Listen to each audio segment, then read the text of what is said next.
and welcome to Lily's Library. So today we're going to be going through all of the books I read in September and all of the books that are on my TBR for October.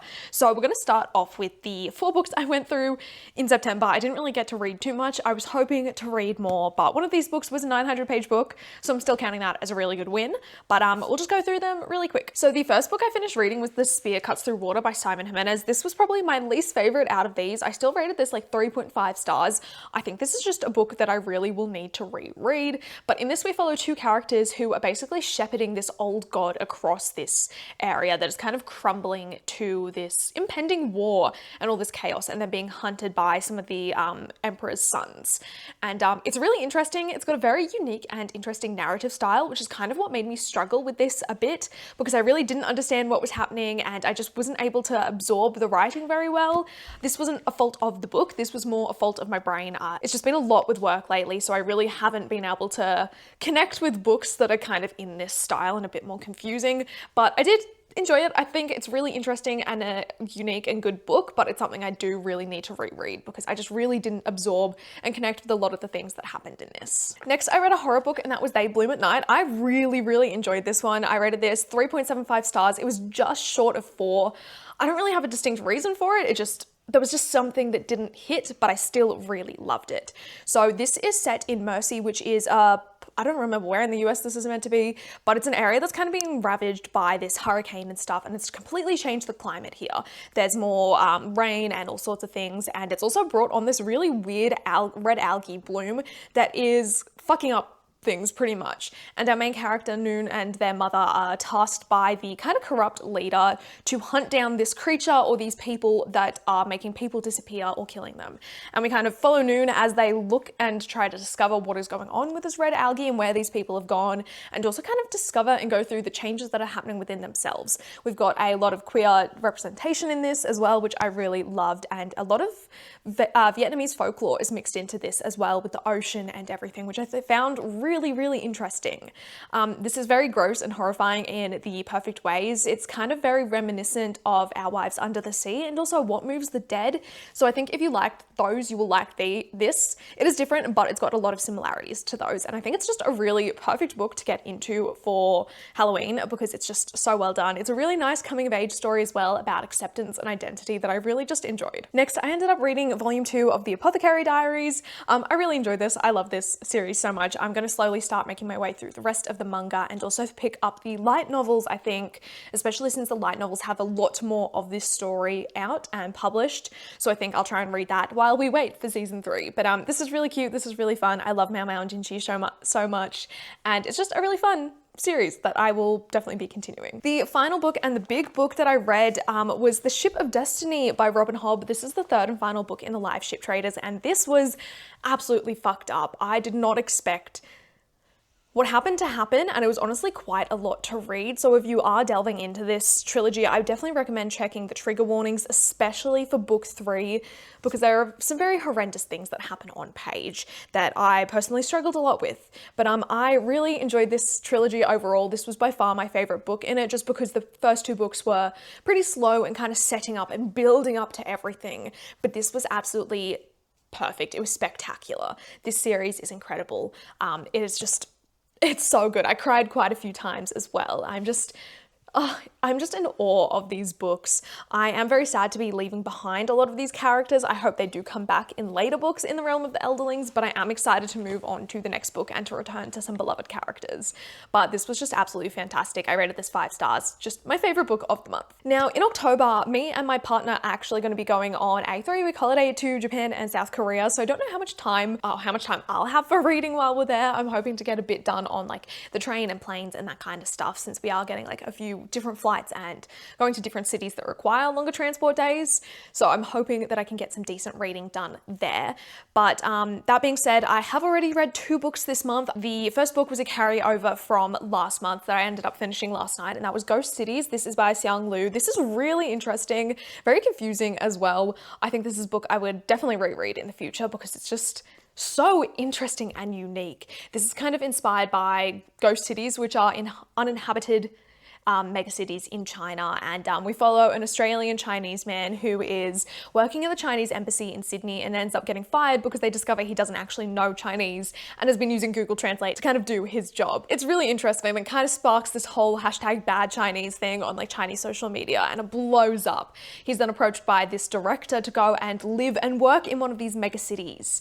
And it's really insane what happens from there. We've also got a different perspective that we're following, which is an emperor in imperial China, which is just so interesting, in the way that kind of everything comes together in the end is just beautiful. This is just so good.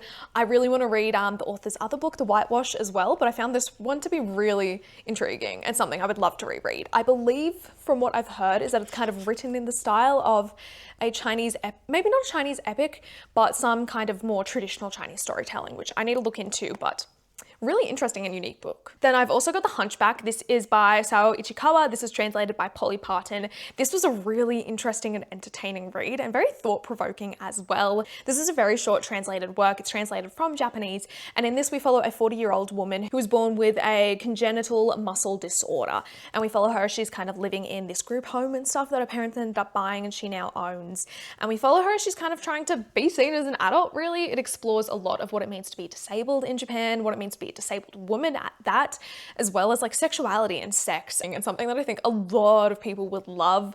I think this is a book that would definitely blow up on BookTok if more people actually knew about it, because it is so good. Now, for the books on my TBR that I haven't read, I am hoping to read some horror, seeing as October obviously is Halloween, so we're going to talk about the 2 horror books first. So the first one is one I think I'm going to try and take with me on our trip, and that is Pinata. This is by Leopoldo Gout, and this sounds really interesting. I bought this a few months back. So this book is set in the summer, and it follows our main character and her daughters after they have moved from New York to Mexico for the summer, so she can kind of discover more of her like heritage and connect to their roots and help her daughters understand where they come from. But then there is an accident at a work site, and that unearths a stash of rare centuries-old artifacts, and that disaster costs Carmen her job, and they end up going back to New York, but then something follows them there. And that's kind of all I really know. I haven't heard too much about this, but the reviews I have seen sound very positive, and I think this is a book I would really enjoy. So I am hoping to get to it. I think it'd be a good one to take with me as well, because I find horror books aren't always something I read fast, so this could maybe be something for me to read pretty slowly over the trip,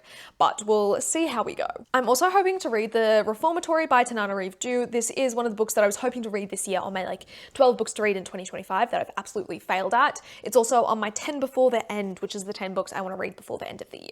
But this is more of a historical horror. Okay, sorry if the framing or the lighting changed. I ended up getting interrupted by family coming and visiting, so I had to stop filming. But I don't quite remember where I got up to, but this one is one I'm going to be focusing on reading once we are back from our trip, just because I'm trying to limit how many books I'm taking with me. So I'm not going to be bringing this one with me. It'll be something I pick up once I get back, because I will have like a week left in the month. So I think I can at least make a start on this, but we'll see if I reevaluate this weekend before we pack and see what happens there. But my main focus will actually be Fool's Errand by Robin Hobb. This is book 1 in the Tawny Man trilogy. So this is the next trilogy that my Farseer Readers book club is up to. We are just about to start this. I actually managed to find all 3 books for like 20 bucks on my Kindle, so I bought them to read so I can read it easier and not take as many books with me while I go. So that'll be good. I also only own book 1 and 2 in this trilogy, so it'll mean that I don't have to buy book 3 just yet. I would like to own physical copies of all of these down the track, but if I can put it off for a bit since I'm trying to save money for my holiday, then that will help me out. But this is another trilogy focusing on Fitz. This one is where he has been sent by the Fool. This is years after the events of the Farseer trilogy. But in this, Fitz has been tasked by the Fool to track down this prince that has gone missing, who maybe doesn't want to be found. That's kind of all I know about it, but it follows Fitz and the Fool and Night Eyes again, and I'm very excited to be back in the Six Duchies world and excited to see where this whole thing goes, because it sounds so good, and I just love these characters so much. Okay, the last 2 books on my TBR are some new releases. The first one is The Last Tiger. This is by Julia and Brad Ryu. I don't know how to say their last name. I got to double check. But this is actually a book that 2 siblings wrote based on their grandparents' story. So this is set in a colonized land where tigers are being hunted to extinction and ancient magic stirs 2 star-crossed teens from opposite worlds. We've got a servant yearning for freedom and a noble girl defying tradition who join join forces to try and reshape their perspective or their respective fates.